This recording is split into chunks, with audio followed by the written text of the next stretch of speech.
Jejak di Balik Kabut. Audiobook novel silat. Cerita, Esa Mintarja. Bab 92. Ki Pananggungan hampir saja tidak dapat menyelesaikan kalimatnya. Seorang di antara ketiga lawannya tiba-tiba saja menerkamnya dengan kedua tangannya terjulur lurus, sementara jari-jarinya mengembang. Ki Pananggungan terkejut. Ia melihat kuku jari tangan orang itu berkilat-kilat. Tentu bukan jari-jarinya sendiri, berkata Ki Pananggungan di dalam hatinya. Kuku-kuku baja itu akan sangat berbahaya jika menyentuh kulit. Karena itu, maka Ki Pananggungan harus sangat berhati-hati. Ia tidak dapat begitu saja menangkis serangan-serangan orang itu, karena kuku-kuku baja akan dapat mengoyak kulitnya. Dengan tangkasnya, Ki Pananggungan meloncat mengelakkan terkaman itu. Sambil meloncat Ki Pananggungan sempat berkata, "Kuku-kuku macanmu membuat aku berdebar-debar. Aku akan mencabik-cabik tubuhmu," geram orang yang memakai kuku baja itu. Namun Ki Pananggungan bertempur dengan cepat. Kuku-kuku baja itu tidak sempat menyentuh tubuhnya. Sekali-sekali Ki Pananggungan melenting tinggi. Kemudian menukik menyambar lawan-lawannya dengan cepat. Ketiga orang lawannya mulai menjadi gelisah. Ternyata orang tua itu masih mampu bertempur dengan tangkasnya. Ia masih mampu bergerak dengan kecepatan yang tinggi. Bahkan jika sekali-sekali terjadi benturan, maka tenaganya pun terasa demikian kuatnya. Ki Pananggungan tidak segera mengalami kesulitan meskipun ia harus bertempur melawan tiga orang lawan. Ia dapat menyusup di antara ketiganya. Ia mampu meloncat tinggi, keluar dari kepungan. Tetapi ia pun mampu mempergunakan serangan-serangan yang sangat berbahaya untuk mengoyak kedudukan lawan yang mengelilinginya. Bahkan serangan-serangan Ki Pananggungan justru mulai memasuki celah-celah pertahanan lawannya. Meskipun sekali-sekali Ki Pananggungan juga tergetar jika serangan lawannya sempat mengenainya. Seorang di antara ketiga lawan Ki Pananggungan yang mencoba menyerang dengan kaki terjujur menyamping, justru terpelanting ketika Ki Pananggungan menyapu kaki lawannya yang lain, tempat ia bertumpu. Namun Ki Pananggungan harus melenting dan menjatuhkan dirinya ketika kedua lawannya yang lain menyerang bersama-sama. Seorang di antara mereka menyambarnya dengan kuku-kuku bajanya. Namun demikian Ki Pananggungan meloncat bangkit, lawannya yang mengenakan kuku-kuku baja itu telah meloncat menerkamnya seperti laku seekor harimau yang garang. Ki Pananggungan dengan cepat merendah hampir berbaring melekat tanah. Demikian tubuh lawannya itu meluncur di atasnya, maka Ki Pananggungan mengangkat tubuh itu dengan kakinya, tepat pada perutnya. Orang itu justru terlempar ke udara. Kemudian terpelanting jatuh di tanah. Namun karena ketangkasannya, maka orang itu sempat menempatkan tubuhnya sehingga tulang belakangnya tidak berpatahan.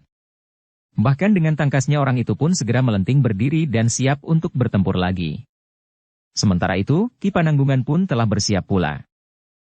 Namun Ki Pananggungan telah menahan serangannya ketika ia melihat kedua orang lawannya yang lain telah bersenjata pula. Seorang dari mereka telah mengurai rantai baja yang semula melilit pinggangnya, sedangkan yang seorang lagi telah memegangi sepasang tongkat baja pendek di kedua tangannya. Pada kedua ujung tongkat baja itu terdapat bulatan sebesar telur ayam. Namun berduri runcing.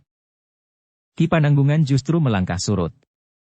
Ia melihat ketiga orang lawannya sudah bersenjata. Karena itu, maka Ki Pananggungan pun telah mencabut sepasang pisau belati panjang yang disarungkannya di bawah bajunya yang panjang. "Kau tidak akan sempat melawan," berkata orang yang bersenjata rantai. "Kulitmu akan aku koyakan sampai ke tulang." Ki Pananggungan memandang ketiga lawannya serta jenis-jenis senjata mereka berganti-ganti. Senjata-senjata itu adalah senjata yang sangat berbahaya. Ki Pananggungan berdiri tegak di tempatnya ketika orang yang bersenjata rantai itu mulai memutar senjatanya. Suaranya bergaung melingkar-lingkar di udara. Sementara itu, orang yang bersenjata dua tongkat yang berkepala telur serta berduri runcing, telah memutar senjatanya pula. Meskipun senjata itu pendek saja, tetapi orang yang memilikinya sangat menguasainya, sehingga senjata itu akan menjadi sangat berbahaya. Namun Ki Pananggungan pun telah bersiap menghadapi segala kemungkinan. Dengan sepasang pisau belati panjangnya, Ki Pananggungan bersiap melawan ketiga orang lawannya dengan jenis senjata mereka masing-masing. Sejenak kemudian, orang yang bersenjata rantai, itu pun berkata, "Bersiaplah. Kematian sudah membayang di pelupuk matamu." Dengan cepat rantai yang berputar itu pun terjulur lurus mematuk dada seperti kepala seekor ular bandotan. Namun Ki Pananggungan sudah bersiap. Dengan cepat pula ia bergeser ke samping, sehingga ujung rantai itu tidak menyentuh tubuhnya. Namun tiba-tiba saja rantai itu seakan-akan menggeliat. Dengan cepat rantai itu menyambar mendatar setinggi leher. Jika saja rantai itu berhasil mengenainya, maka rantai itu akan membelit leher Ki Pananggungan. Dengan satu hentakan, maka Ki Pananggungan akan tercekik, sementara lawan-lawannya yang lain akan mendapat kesempatan untuk menyerangnya. Tetapi Ki Pananggungan cukup tangkas. Dengan cepat ia merunduk sehingga rantai itu tidak mengenainya. Namun tiba-tiba saja orang yang mengenakan kuku-kuku baja itu meloncat menerkam arah punggungnya. Tangannya dengan jari-jari yang terbuka terjulur lurus ke depan. Ki Pananggungan yang menyadari serangan itu, dengan cepat menghindar. Dengan berguling menyamping Ki Pananggungan luput dari terkaman kuku-kuku baja yang akan mampu mengoyak tubuhnya itu.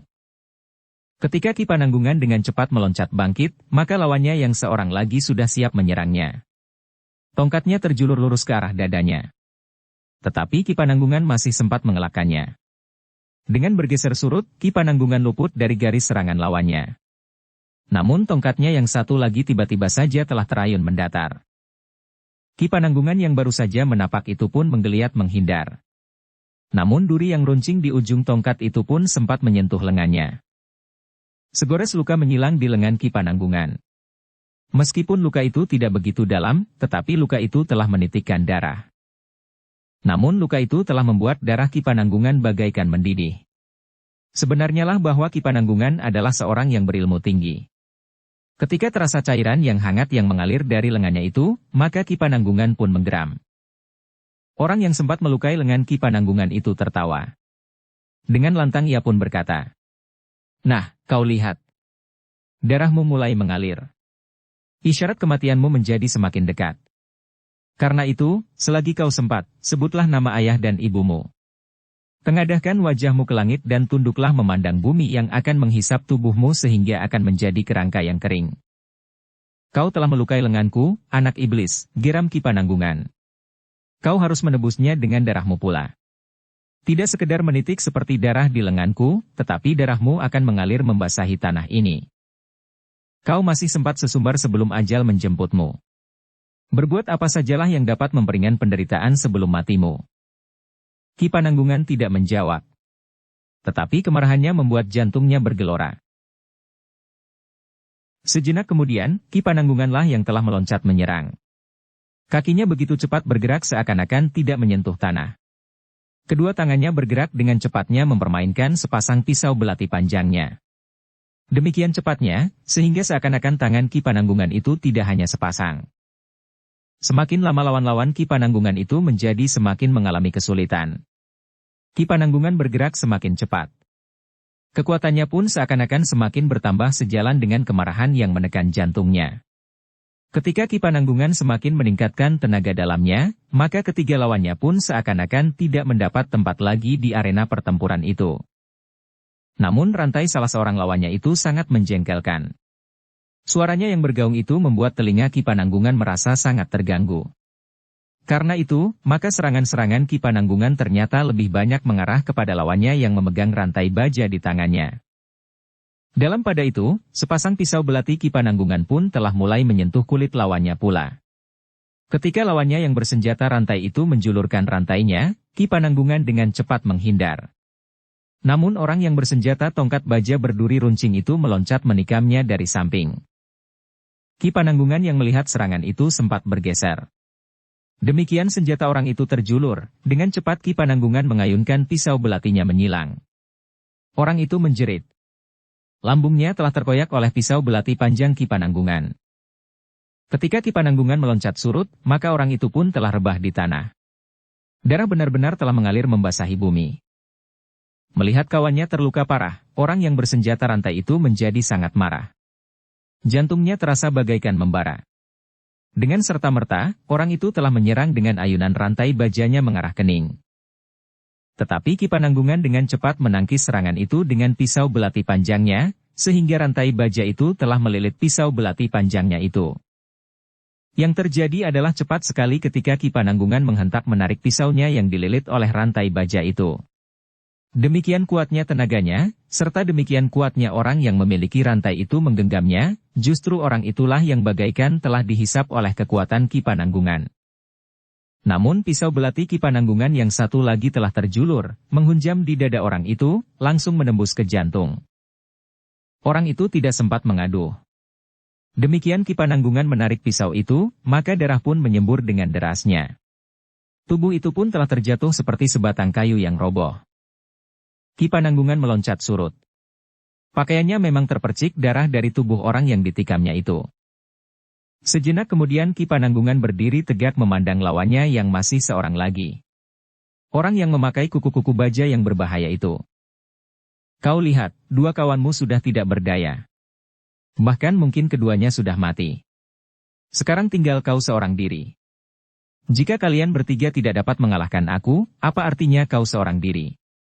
Padahal kau bukan yang terbaik di antara kalian bertiga. Orang itu berdiri termangu-mangu. Tetapi ia tidak menjawab sama sekali.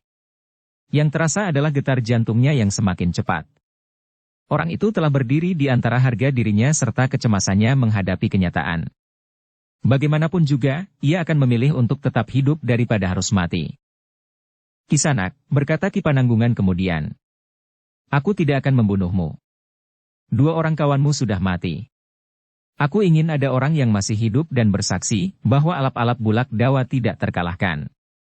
Sebarkan berita bahwa aku, penyamun tunggal, akan tetap berkeliaran di mana saja yang aku mau. Tidak ada orang atau bahkan kelompok yang dapat menahan aku. Tidak ada wewenang yang dapat menahan kemauanku, karena kemauanku itulah wewenang.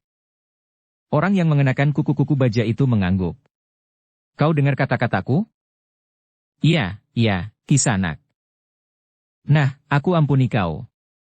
Aku akan membiarkan kau hidup agar kau dapat menyebarkan kebesaran namaku di antara para penyamun di Bulak-Bulak Panjang. Akulah alap-alap Bulak Dawa. Orang yang berkuku baja itu termangu-mangu. Sementara Ki Pananggungan itu berkata, aku akan pergi. Uruslah kawan-kawanmu yang terbunuh. Terserah kepadamu, apakah kau akan menguburnya, atau kau akan membawanya pulang di atas kuda-kudanya atau apapun yang akan kau lakukan. Ki Pananggungan tidak menghiraukan orang itu lagi. Ia pun kemudian melangkah ke kudanya. Kemudian meloncat naik dan meninggalkan orang yang berkuku baja itu berdiri termangu-mangu. Orang itu terlalu sombong, berkata orang berkuku baja itu. Ia merasa tidak terkalahkan. Ia membiarkan aku hidup agar aku dapat menyebarkan kelebihannya serta mewartakan kemenangan alap-alap Bulak Dawa itu. Ini satu kesombongan yang gila. Terasa dadanya bergetar semakin cepat. Namun ia pun bergumam pula. Jika saja ia tahu bahwa aku adalah seorang kepercayaan Ki Gede Lenglengan. Biarlah kelak ia menyesali kesombongannya. Agaknya keluarga Repak Rembulung adalah keluarga yang gelap pula. Kakaknya adalah seorang penyamun yang bergelar alap-alap Bulak Dawa. Orang itu menarik nafas dalam-dalam. Sementara itu Ki Pananggungan melarikan kudanya semakin lama semakin jauh. Ki Gede Lenglengan akan menghancurkannya. Jika ia benar akan kembali mengunjungi adiknya itu, maka nasibnya akan menjadi sangat buruk. Atau bahkan Ki Gede Lenglenganlah yang akan datang ke rumahnya untuk membinasakannya. Sejenak orang itu masih berdiri termangu-mangu. Namun ia pun kemudian berniat membawa kedua orang kawannya itu. Tetapi ia tidak dapat membawanya memasuki regol halaman rumah Repak Rembulung. Karena itu, maka ia harus meninggalkannya di satu tempat, sementara ia harus segera memberikan laporan kepada Ki Gede Lenglengan. Malam nanti aku akan memasuki regol halaman rumah Repak Rembulung, berkata orang itu di dalam hatinya. Dengan demikian, yang dapat dilakukannya kemudian adalah mengangkat tubuh-tubuh kawannya itu dan meletakkannya di atas kudanya. Namun ia harus menunggu saat-saat sepi untuk membawa tubuh-tubuh itu mendekati rumah Repak Rembulung. Sementara itu, Ki Pananggungan yang telah berhasil menyelamatkan diri itu pun telah melarikan kudanya pulang ke Kembang Arum. Ia ingin segera bertemu dengan keluarganya. Ia pun ingin segera bertemu dan berbicara dengan Paksi dan Pangeran Benawa yang berada di rumahnya. Kabar kematian kedua orang pengikutnya telah membuat darah Ki Gede Lenglengan bagaikan mendidih. Hampir saja ia kehilangan akal dengan mencurahkan dendamnya kepada Repak Rembulung dan Pupus Rembulung. Namun niat itu diurungkannya. Jika berita kematian Repak Rembulung dan Pupus Rembulung, entah siapakah yang menghembuskannya, sampai ke telinga Ki Pananggungan, maka orang yang banyak mengetahui tentang keberadaannya di rumah Repak Rembulung itu akan mengambil langkah-langkah yang dapat merugikannya. Apakah ia tahu bahwa kalian adalah orang-orangku? Tidak, Ki Gede. Bagaimana kau yakin bahwa ia tidak tahu bahwa kau adalah orangku? Ketika ia meninggalkan aku, alap-alap bulak dawa itu berkata agar aku menjadi saksi dan menyebarkan berita kemenangannya. Menurut kata-katanya, tidak ada orang atau sekelompok penyamun yang dapat menyainginya. Orang itu menganggap kalian sekelompok penyamun? Ya, Ki Gede. Mudah-mudahan ia tidak mengenalimu. Apakah ketika Pananggungan itu ada di sini, ia belum pernah melihatmu? Mungkin sekilas. Tetapi nyatanya ia tidak mengenali kami bertiga. Ketika kami mengaku sekelompok penyamun, maka ia pun mengaku seorang penyamun pula. Seorang penyamun tunggal yang bergelar alap-alap bulak dawa. Tetapi aku kira ia memang seorang penyamun. Bukankah tidak aneh, bahwa kakak kandung Repak Rembulung itu seorang penyamun? Ya. Memang tidak mustahil. Tetapi baiklah. Aku harap ia benar-benar datang kemari. Jika sampai lebih dari sepekan ia tidak datang, maka akulah yang akan datang ke Kembang Arum. Aku akan membunuh orang itu di rumahnya. Tetapi bagaimana dengan kawan-kawan kita yang telah dibunuh oleh Pananggungan itu? Malam nanti kita kuburkan. Kita bawa anak-anak keluar. Aku akan berkata kepada Repak Rembulung dan Pupus Rembulung, bahwa anak-anak itu akan berlatih di satu lingkungan yang terbuka. Kita bawa cangkul dan alat-alat lainnya. Sembunyikan di mana saja. Demikianlah, ketika malam turun, Ki Gede Lenglengan telah mengajak anak-anak asuhnya, yang diharapkannya menjadi angkatan mendatang itu untuk keluar dari rumah Ki Repak Rembulung. Kau akan membawa mereka kemana? Bertanya Ki Repak Rembulung. Aku akan membawa mereka berlatih di tempat terbuka. Aku akan membawa mereka ke tebing sungai. Biarlah mereka berlatih mengatasi kesulitan yang dihadapinya di medan. Selama ini mereka hanya berlatih di dalam sanggar yang sudah tertata rapi. Sementara alam di lingkungan mereka kelak tidak akan serapi sanggar. Aku juga sering membawa mereka keluar, berkata Repak Rembulung. Lebih sering akan lebih baik, jawab Ki Gede Lenglengan. Repak Rembulung tidak mencegahnya. Dibiarkannya Ki Gede Lenglengan membawa anak-anak asuhnya bersama 2 orang pengikutnya pergi keluar regol halaman rumahnya. Hanya 2 orang saja yang ikut, berkata Pupus Rembulung. Entahlah, di mana yang lain. Repak Rembulung dan Pupus Rembulung tidak tahu bahwa mereka pergi justru untuk mengubur kedua orang pengikut Ki Gede Lenglengan yang telah terbunuh dalam pertempuran mereka melawan Ki Pananggungan, justru pada saat mereka akan membunuhnya. Sepeninggal orang-orang itu, Ki Repak Rembulung dan Nyi Pupus Rembulung masuk ke ruang dalam. Namun mereka tidak menemui Kemuning. Kemuning, panggil Nyi Pupus Rembulung. Nyi Permati yang kemudian berada di ruang dalam itu pula ternyata juga tidak melihat Kemuning. Namun Nyi Permati itu pun segera pergi ke dalam bilik gadis itu. Ditemukannya Kemuning berbaring sambil mengusap matanya yang basah. Kenapa kau menangis, Kemuning? Aku tidak menangis, Bibi. Matamu basah. Tidak. Aku tidak apa-apa. Entahlah, di mana yang lain. Nyi Permati mengangguk-angguk kecil. Sementara Nyi Pupus Rembulung juga memasuki bilik itu pula. Kau tentu menangis, Kemuning, berkata Nyi Pupus Rembulung. Tidak, Ibu. Aku tidak menangis, sahut Kemuning sambil duduk. Aku hanya merasa sedikit pening. Kau ingin ikut bersama anak-anak asuh Ki Gede Lenglengan berlatih di tempat terbuka, bertanya ibunya. Tidak, Ibu. Tidak. Tetapi Kemuning tidak dapat membantah lagi ketika ibunya menyingkap kain panjangnya. Kemuning telah mengenakan pakaian khususnya. Jadi kau benar-benar ingin ikut bersama mereka? Kemuning menundukkan kepalanya. Tetapi Ki Gede Lenglengan tidak mengizinkanmu. Kemuning tidak menjawab. Kemuning, kau harus menyadari bahwa Ki Gede Lenglengan mempunyai pertimbangan bahwa aku akan dapat menjadi penghambat anak-anak asuhnya yang diharapkannya menjadi angkatan masa datang itu. Kau harus merasa malu bahwa kaulah yang ditolak. Bukan kau yang menolak. Ibu, aku hanya ingin ikut berlatih. Aku ingin menjadi seorang yang berilmu tinggi, setidaknya menyamai anak-anak muda itu. Kau sudah mulai pandai berbohong, Kemuning, potong Nyi Permati. Bibi. Namun Nyi Pupus Rembulung itu menyambung. Aku sependapat dengan bibimu, Kemuning. Ibu. Kau tentu ingin mengikuti anak muda yang disebut sebagai anak Tumenggung itu. Kau ingin bersamanya kemanapun ia pergi. Ingat Kemuning, kau adalah seorang gadis. Jika kau salah setapak saja, maka akibatnya akan tertimbun kepadamu. Tidak kepada anak muda itu. Apalagi anak muda yang menganggap bahwa unggah-ungguh itu tidak berarti sama sekali sesuai dengan ajaran Ki Gede Lenglengan. Kemuning tidak dapat menahan tangisnya lagi. Kedua tangannya menutup wajahnya. Namun air matanya meleleh di sela-sela jarinya, menitik ke pangkuannya. Sadari itu, Kemuning, berkata Nyi Permati. Kami, aku, ibumu dan ayahmu, juga tentu paman dan bibimu, tidak ingin melihatmu kehilangan harga diri seorang gadis. Jika kau tidak terkekang lagi, Kemuning, kau akan menjadi tidak berharga lagi. Nah, sekarang kau sudah mulai ditolak oleh Ki Gede Lenglengan. Kemuning terisak. Apa katamu, Kemuning? Kecuali jika kau ingin menjadi budak Ki Gede Lenglengan dan anak-anak asuhnya. Kau akan menjadi budak dalam segala bentuknya. Ibu, berkata Kemuning. Kenapa ibu membenci anak muda itu? Apakah ia pernah melakukan kesalahan? Ia memang agak menjadi kasar akhir-akhir ini. Tetapi ia masih menghargai aku. Ia masih mau mendengar kata-kataku. Aku yakin bahwa aku akan dapat meluruskannya. Kau tidak perlu berusaha meluruskannya, Kemuning, berkata Nyi Permati. Kau tidak akan mampu melakukannya. Bukan anak muda itu yang akan dapat kau pengaruhi dengan nilai-nilai yang baik.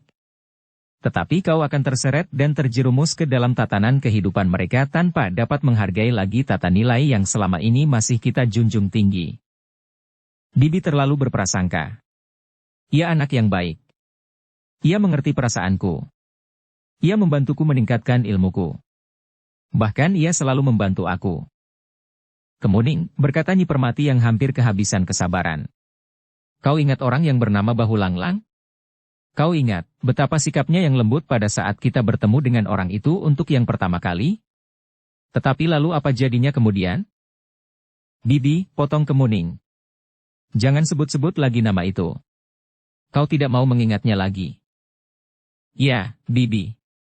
Aku tidak mau mengingatnya lagi. Kau berniat menghapus satu pengalaman yang berharga dari perjalanan hidupmu agar kau tidak perlu menghindarinya dari kemungkinan yang sama. Bibi. Kemuning, kenapa kau tidak mau mengingat apa yang telah dilakukan oleh Bahu Langlang? Bersikap manis, kebapakan yang lembut. Namun kemudian ia telah berubah menjadi serigala yang paling liar dan buas. Kau tidak mau mengingatnya, karena kemungkinan seperti itu dapat saja terjadi atasmu sekarang ini. Anak-anak asuhan Ki Gede Lenglengan dan bahkan mungkin Ki Gede Lenglengan sendiri. Jika kau sadari kemungkinan itu, maka kau harus menjauhi anak-anak muda itu. Sedangkan kau sendiri tidak ingin melakukannya. Sudah, Bibi. Sudah. Kemuning. Anak-anak muda itu tidak akan melakukan perbuatan serupa sebagaimana dilakukan oleh anak muda yang telah membebaskanmu dari Bahu Langlang itu. Cukup, Bibi. Cukup. Jangan sebut nama iblis itu dan jangan pula sebut nama malaikat itu. Tangis Kemuning semakin menjadi-jadi. Air matanya benar-benar telah tercurah dari pelupuk matanya. Ternyata Nyi Pupus Rembulung yang memanjakannya, menjadi iba juga kepada anak itu. Nyi Pupus Rembulung itu pun kemudian duduk di sisinya. Dipeluknya Kemuning sambil berdesis. Sudahlah, Kemuning. Jangan menangis. Aku dan Bibi berniat baik. Terus terang kami merasa cemas melihat hubunganmu yang kian akrab dengan mereka, terutama dengan anak Tumenggung itu. Kemuning tidak menjawab. Namun gadis itu pun teringat, betapa anak muda itu mendukungnya dan meletakkannya di pembaringan. Kemudian anak muda itu memijit keningnya dan kemudian berbisik di telinganya. Hembusan nafasnya terasa di lehernya ketika anak muda itu berbaring di sisinya. Kemuning memang hampir saja terlena jika ia tidak mendengar suara ayahnya memanggil. Tetapi itu bukan salah anak muda itu, berkata Kemuning di dalam hatinya. Jika aku tidak datang kepadanya, ia tidak akan melakukannya. Namun tangis Kemuning bagaikan meledak lagi ketika tiba-tiba saja hatinya tersentuh oleh kenangannya terhadap seorang anak muda yang telah membebaskannya dari tangan Bahu Langlang. Anak muda yang telah mempertaruhkan nyawanya. Kemuning, Kemuning. Nyi Pupus Rembulung mengguncangnya. Kau kenapa, Hi? Ibu, suaranya hilang ditelan oleh isaknya. Nyi Pupus Rembulung memeluknya semakin erat sambil berkata. Sudahlah. Jangan menangis lagi. Masih banyak waktu untuk menilai sikapmu, Kemuning.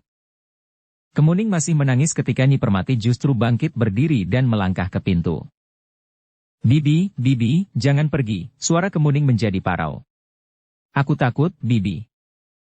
Nyi Pupus Rembulung yang masih mendekapnya itu pun bertanya. Apa yang kau takutkan, Kemuning? Apa? Kemuning tidak menjawab. Tetapi isaknya masih saja menyesakkan nafasnya. Sudahlah, Kemuning, berkata Nyi Permati. Jangan menangis lagi. Sekarang tidurlah. Tangis Kemuning memang mereda. Nyi Pupus Rembulung pun kemudian melepaskannya dan membaringkannya di pembaringannya. Tidurlah. Apakah kau sudah makan malam? Aku tidak lapar, Ibu. Nyi Pupus Rembulung dan Nyi Permati pun kemudian melangkah meninggalkan bilik Kemuning. Masih terdengar isak Kemuning. Namun tidak lagi menghentak-hentak menyumbat jalan pernafasannya. Dalam pada itu, di Kembang Arum, Ki Pananggungan duduk di ruang dalam bersama Wijang dan Paksi. Dengan singkat Ki Pananggungan menceritakan apa yang dilihatnya di rumah Repak Rembulung dan Pupus Rembulung.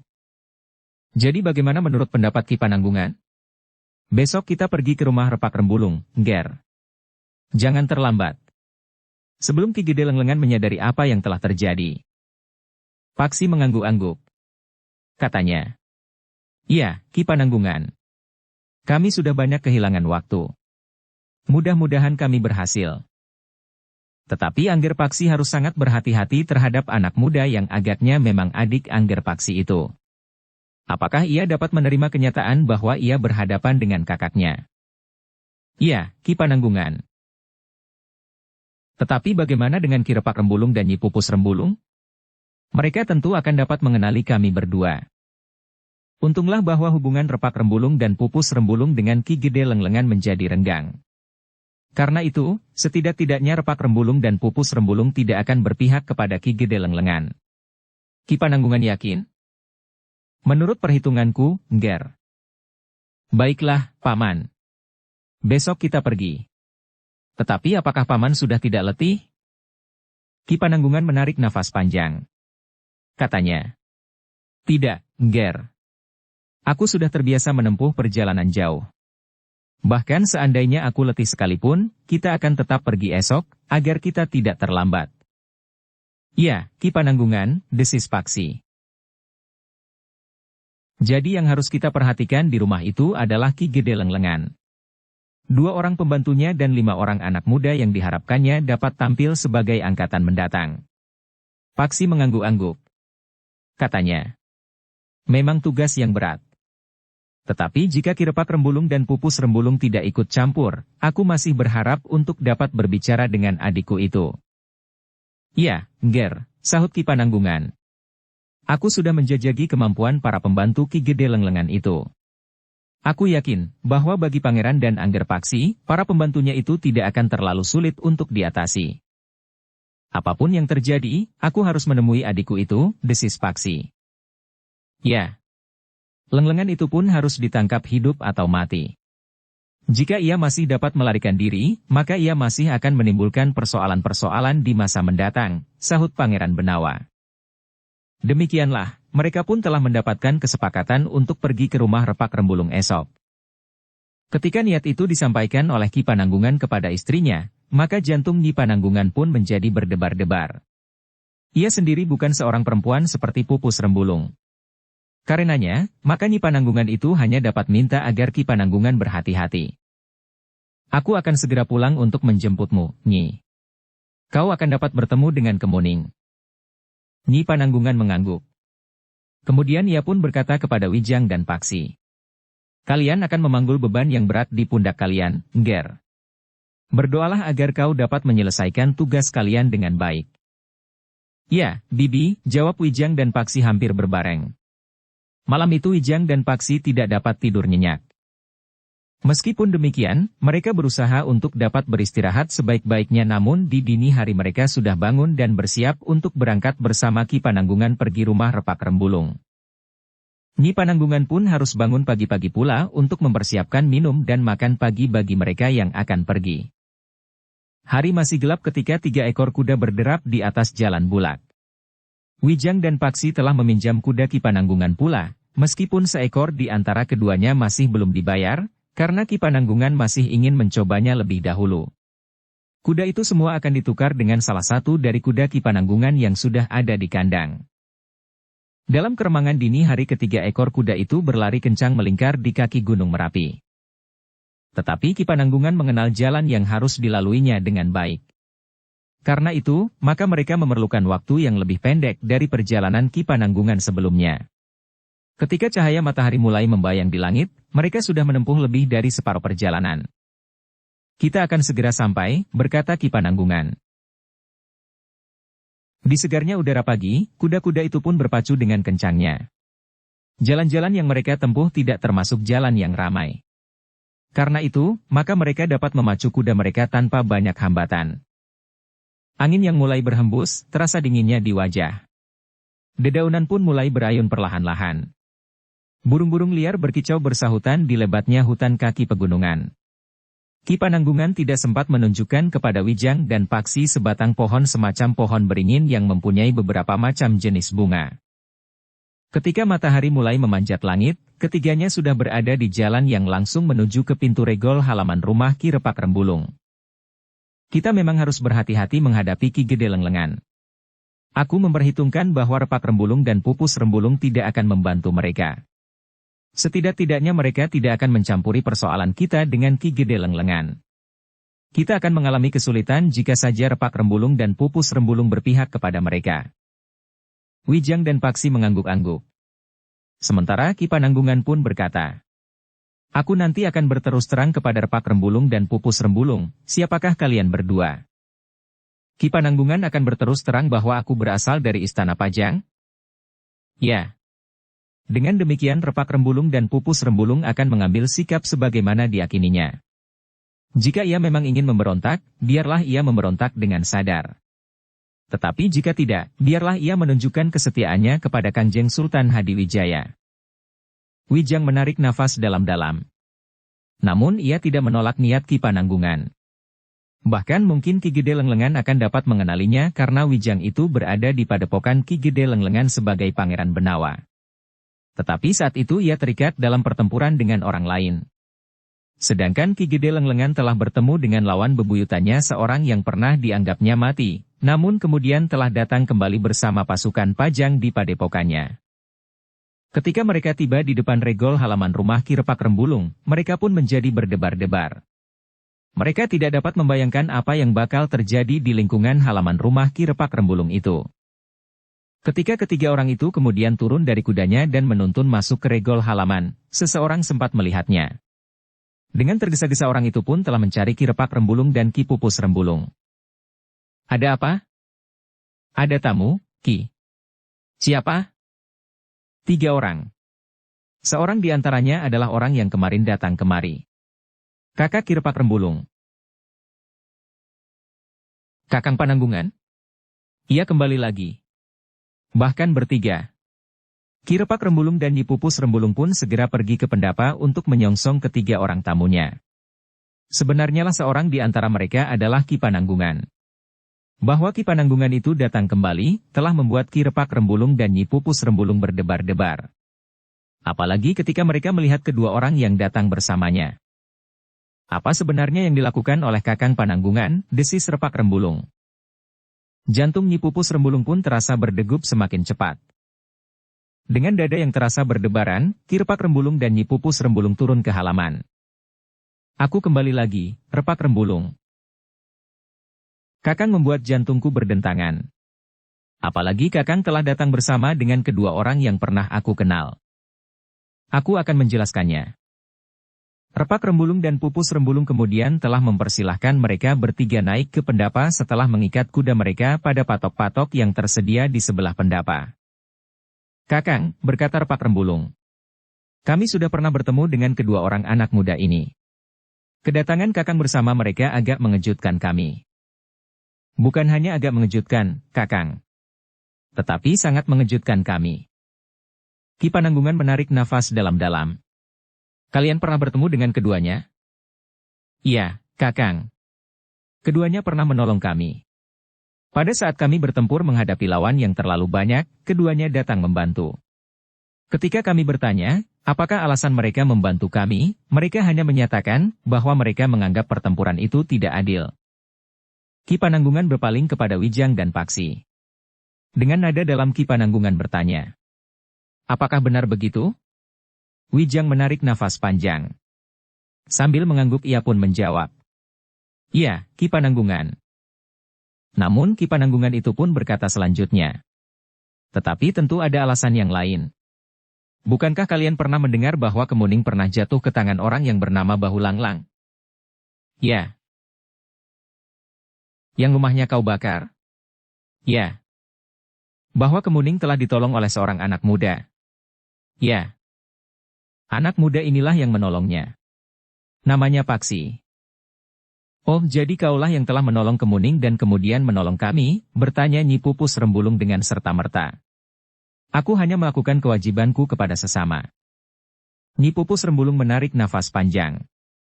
Dengan suaranya yang berat ia pun bertanya, "Ketika kalian berdua menolong kami, apakah kalian tahu bahwa kami adalah orang tua Kemuning yang juga pernah kalian tolong itu?"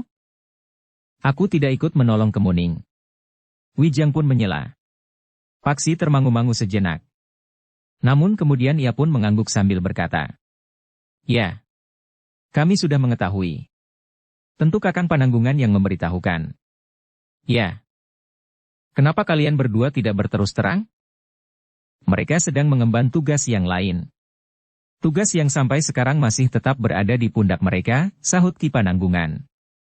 "Tugas apa, Kakang?" bertanya Ki Repak Rembulung.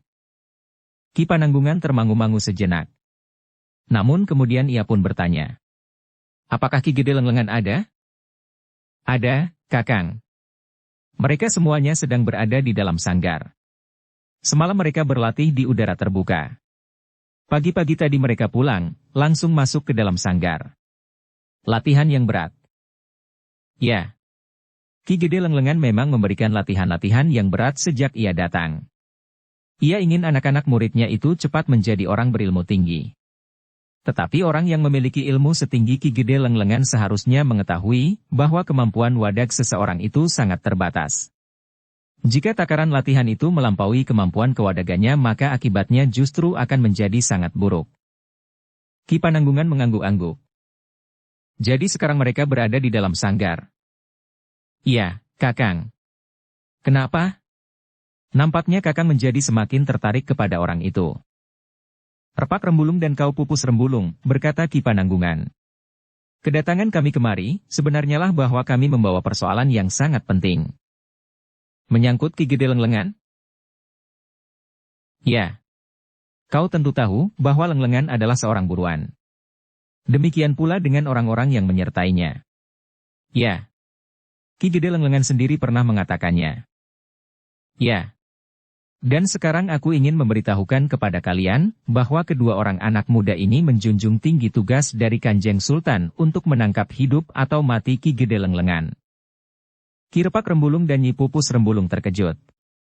Hampir di luar sadarnya, Ki Repak Rembulung itu pun bertanya, "Siapakah mereka berdua?" "Namanya Wijang dan Paksi."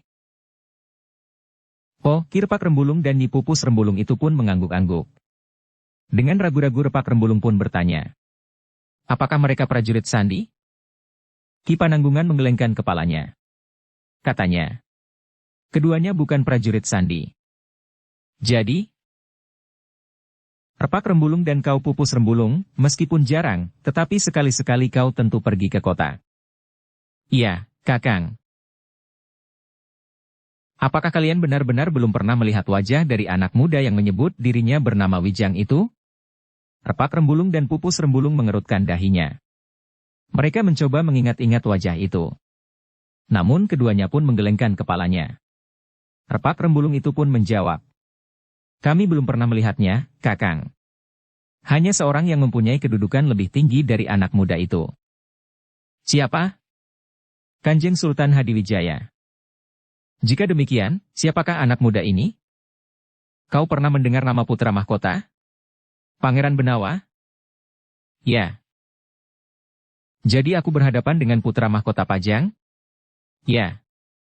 Betapapun liarnya Repak Rembulung dan Pupus Rembulung, namun mereka pun menyembah sambil menundukkan wajah mereka. Ampun, Pangeran, berkata Repak Rembulung. Hamba berdua mohon ampun. Hamba berdua tidak dapat mengenali Pangeran. Bahkan mungkin hamba berdua pernah bersikap kasar kepada Pangeran. Sudahlah. Lupakan saja. Lupakan pula bahwa aku seorang pangeran. Sejak pertemuan kita yang pertama, kami sudah menaruh curiga.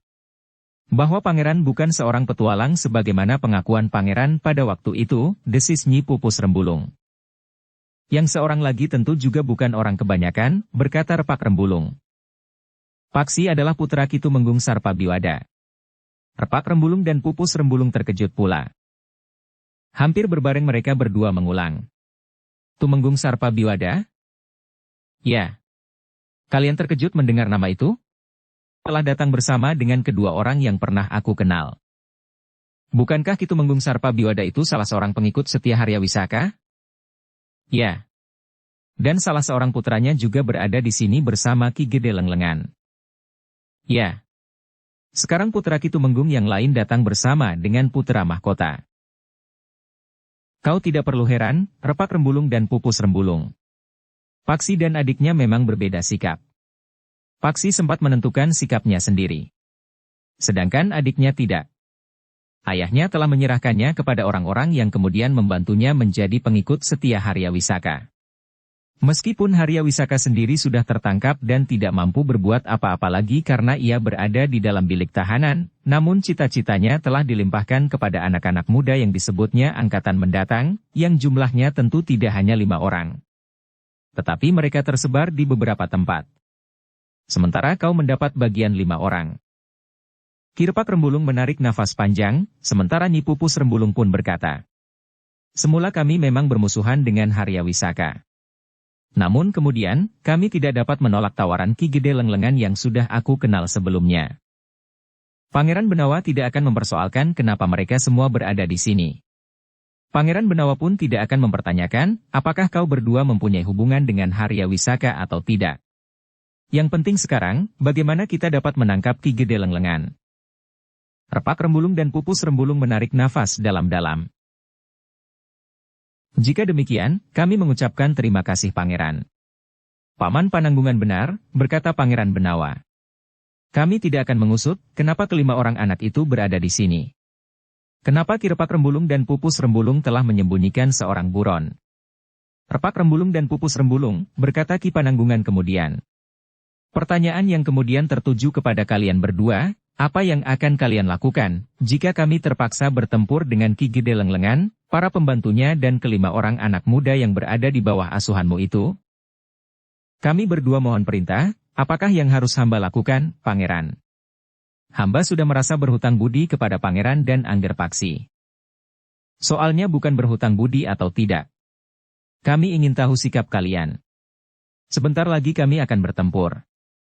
Kepada siapa kalian berpihak menurut gejolak jantung kalian sendiri, lepas dari hubungan yang pernah ada di antara kita? Ampun, Pangeran. Sebenarnya lah hubungan hamba berdua dengan Ki Gede Lenglengan menjadi kian memburuk. Dalam banyak hal kami tidak mendapatkan kesepakatan. Apakah Paman Repak Rembulung dan Bibi Pupus Rembulung akan tetap berpegang kepada perjuangan Harya Wisaka? Tidak, Pangeran. Sejak semula hamba berdua memang tidak sejalan dengan arah perjuangan Harya Wisaka. Tetapi Paman dan Bibi menerima anak-anak muda itu di sini. Masalahnya sangat sederhana, Pangeran. Sudah hamba katakan kepada Kakang Pananggungan. Alasan kami menerima mereka sangat sederhana, mungkin kami memang terlalu tamak. Uang. Pangeran Benawa mengangguk-angguk. Katanya. Baiklah. Tetapi bukankah kalian berdua dapat dipercaya? Tentu, Raden. Nyawa kami sebenarnya milik Pangeran dan Raden. Terima kasih. Sebaiknya kita selesaikan hari ini. Lawan kita adalah orang-orang yang tidak menghargai unggah-ungguh sama sekali. Karena itu, kita harus berhati-hati. Apakah seisi rumah perlu mengetahui agar mereka tidak terkejut mengalami peristiwa yang sangat mendebarkan? Biarlah nanti aku sisihkan mereka. Pangeran Benawa mengangguk-angguk. Namun kemudian ia pun bertanya kepada Paksi. Apa rencanamu dengan adikmu jika ia menolak uluran tanganmu? Anak itu harus ditangkap, Pangeran. Ditangkap hidup-hidup. Agaknya anak itu akan sangat sulit untuk diajak berbicara. Aku serahkan anak itu kepadamu, Paksi, sedangkan yang lain, serahkan kepada kami. Aku sendiri akan menangkap Ki Gede Lenglengan hidup atau mati. Ilmu orang itu sangat tinggi, Pangeran, desis Repak Rembulung. Ia memang berilmu tinggi. Tetapi bukan berarti bahwa ia tidak dapat dikalahkan. Meskipun demikian aku minta yang lain membantuku agar orang itu tidak sempat melarikan diri.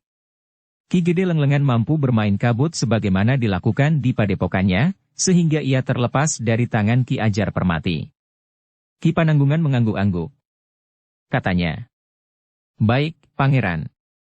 Kami akan berusaha mengatasi yang lain secepatnya agar kami dapat ikut menjaga supaya Ki Gede Lenglengan itu tidak terlepas lagi. Terima kasih. Tugas ini adalah tugas yang berat. Kita belum tahu pasti tataran ilmu pengikut Ki Gede itu, meskipun Ki Pananggungan pernah menjajaginya dan bahkan membunuh 2 di antara mereka. Mudah-mudahan kedua orang yang tersisa itu tidak memiliki ilmu lebih baik dari kawan-kawannya. Kakang telah membunuh 2 di antara mereka, bertanya Pupus Rembulung. Ketika aku pulang kemarin, 3 orang mengikuti aku dan mereka berusaha membunuhku. Jadi Lenglengan sudah mencoba membunuh Kakang? Ya. Ia telah mengirimkan 3 orang pengikutnya. 2 orang terbunuh. Seorang aku biarkan hidup untuk mengurusi mayat kawan-kawannya. Repak Rembulung dan Pupus Rembulung mengangguk-angguk. Dengan suara yang berat Repak Rembulung itu berdesis. Jadi Lenglengan itu benar-benar gila. Nah, kita akan menyelesaikannya sekarang, desis Pangeran Benawa. Pangeran Benawa, Paksi, Ki Pananggungan serta suami istri Rembulung itu pun segera mempersiapkan diri. Di sanggar itu terdapat Ki Gede Lenglengan, 2 orang pembantunya serta 5 orang anak muda yang telah ditempa untuk menerima tugas bagi masa depan. Bagaimanapun juga, mereka harus diperhitungkan, karena selain ilmu yang sudah mereka kuasai, hati mereka pun telah diracuni oleh ajaran yang sesat tentang pemerintahan Pajang di masa mendatang. Hati mereka telah ditempa sehingga mengeras seperti batu, berkata Repak Rembulung. Mereka diajar untuk berpegangan pada keyakinan mereka meskipun maut akan menerkam. Bagi mereka, keyakinan mereka lebih penting dari kematian.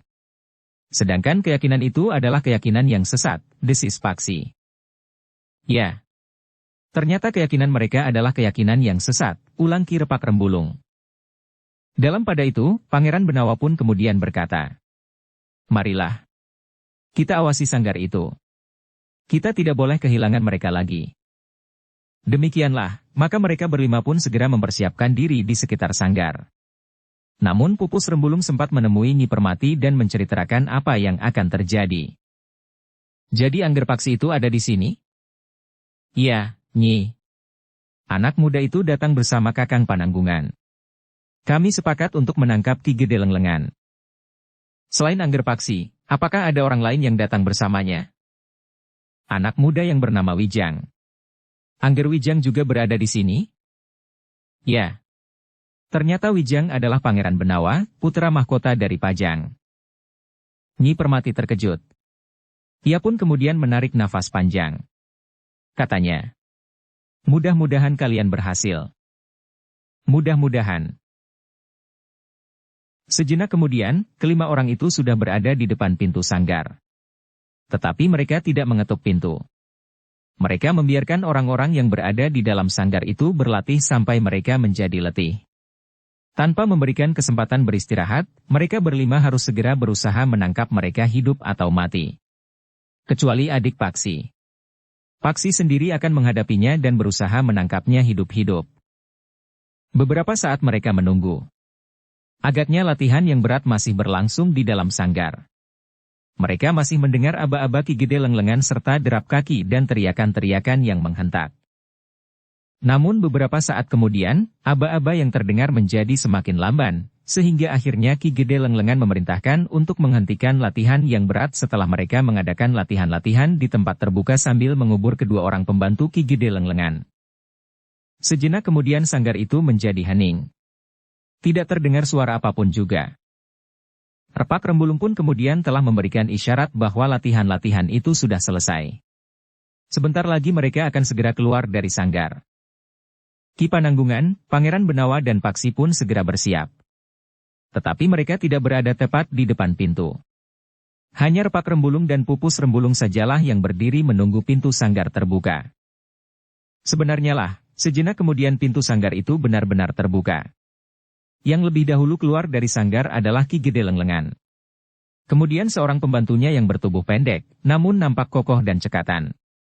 Di belakangnya lagi seorang pembantunya yang lain, yang ikut memburu Ki Pananggungan, namun tidak berhasil membunuhnya. "Apa kerjamu di situ, Repak Rembulung dan Pupus Rembulung?" bertanya Ki Gede lenglengan. "Menunggu kalian selesai latihan." "Apakah kalian sengaja mengintip kami yang sedang berlatih untuk mencuri ilmu kami? Kalian tentu telah membuat lubang-lubang rahasia pada dinding sanggar yang kalian buat itu. Buat apa aku mencuri ilmumu, Ki Gede lenglengan, sementara ilmumu tidak lebih baik dari ilmuku?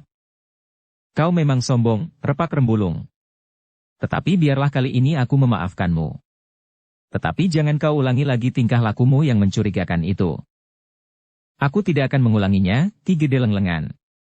Karena kau tidak akan pernah berlatih lagi di sanggar itu. Apa maksudmu? Kenapa kau memerintahkan orang-orangmu menyusul Kakang Pananggungan dan berusaha membunuhnya?" Wajah Ki Gede lenglengan menjadi tegang. Namun ia pun bertanya, "Siapakah yang mengatakan kepadamu?" Tetapi usahamu itu tidak berhasil. 2 orangmu terbunuh. Seorang dibiarkannya hidup untuk mengurusi kawan-kawannya yang mati serta memberitahukan kepadamu apa yang sudah terjadi. Persetan dengan fitnah itu, geram Ki Gede lenglengan. Tetapi jika hal itu benar terjadi, kau mau apa? Kau kira kau akan dapat menuntut orang-orangku? Serahkan orangmu yang berusaha membunuh Kakang Pananggungan. Meskipun tidak berhasil, tetapi niatnya untuk membunuh itu sudah merupakan satu kejahatan yang pantas untuk dihukum. Repak Rembulung, apakah kau sedang membuat satu perkara sebagai alasan untuk menantangku? Bukan menantangmu. Tetapi aku tidak dapat membiarkan seseorang berbuat jahat terhadap keluargaku. Aku sudah bersedia bekerja sama denganmu, meskipun aku akan dapat menanggung akibat buruk, karena Haryawisaka adalah seorang pemberontak. Aku sudah memberikan tempat kepadamu di rumah ini. Tetapi kenapa orangmu itu berniat membunuh kakak kandungku? Jadi kau merasa berkeberatan jika kakak kandungmu itu dibunuh? Pertanyaan yang gila. Apa jawabmu jika pertanyaan itu ditujukan kepadamu? Jika kakak kandungku itu terlalu banyak mengetahui rahasiaku, maka aku tidak akan berkeberatan jika ia dibunuh. Itukah jawabmu? Ya. Jika demikian, kau telah benar-benar kehilangan nafas kemanusiaanmu. Kau tidak pantas berada di rumahku. Karena itu, aku akan mengusirmu. Kau akan mengusirku? Ya. Aku tidak akan dapat hidup bersama dengan orang yang kehilangan kemanusiaannya. Repak Rembulung dan Pupus Rembulung, apakah kau berniat untuk membunuh diri? Apa yang akan kau andalkan, bahwa kau akan mengusirku dari rumahku sendiri? Kau membeli rumah ini dengan uangku, sehingga karena itu, maka sebenarnya rumah ini adalah rumahku. Kau boleh mengigau apa saja. Tetapi rencana pembunuhan terhadap kakakku itu tidak dapat dimaafkan. Jika sekali lagi kau ulangi, aku akan membunuhmu. Repak Rembulung tertawa. Katanya, kakakku ada di sini sekarang. Bersambung ke bab 93. Dukung kami dengan subscribe, follow, like, komen dan share. Terima kasih.